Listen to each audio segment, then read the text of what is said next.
শুনছেন radio Sagardwip FM 99.2।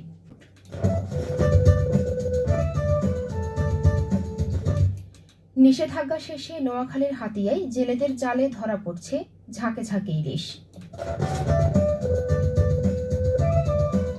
এবার বিস্তারিত।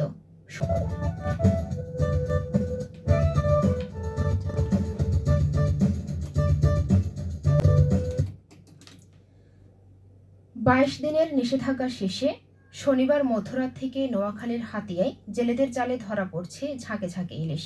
আজ সকালে উপজেলার বড়িরচর ইউনিয়নের সূর্যমুখী ঘাটে দেখা গেছে মাছ ব্যাপারীরা মাছ বেচাকেনায় ব্যস্ত সময় পার করছেন। শ্রমিকরা টুকরি ভর্তি মাছ মাথায় বহন করে নিয়ে আসছেন বাজারে। ব্যাপারীরা সেই মাছ ডাকে তুলে বিক্রি করছেন। স্থানীয় একজন জেলে আব্দুল কাদের বলেন, রাত 12টার পর নদীতে গেছেন, সকালে ঘাটে ফিরে এসেছেন। তাতে 3 মণ ইলিশ পেয়েছেন তিনি। ইলিশ মাছ আকারে অনেকটা ছোট হলেও মূল্য ভালো থাকায় ভালো দামে বিক্রি হয়েছে।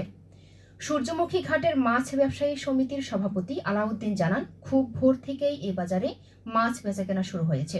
জেলেরা কয়েক ঘন্টার ব্যবধানে নদী থেকে ভালো মাছ নিয়ে ঘাটে ফিরেছেন। তাদের জালে ভালো মাছ ধরা পড়েছে।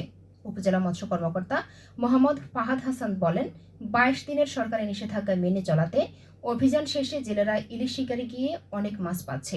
ইলিশের মৌসুম এখনো শেষ হয়নি। বাকি দিনগুলোতে জেলেরা আরও লাভবান হবেন। সংবাদ শুনছেন রেডিও সাগরদ্বীপ 99.2 FM থেকে।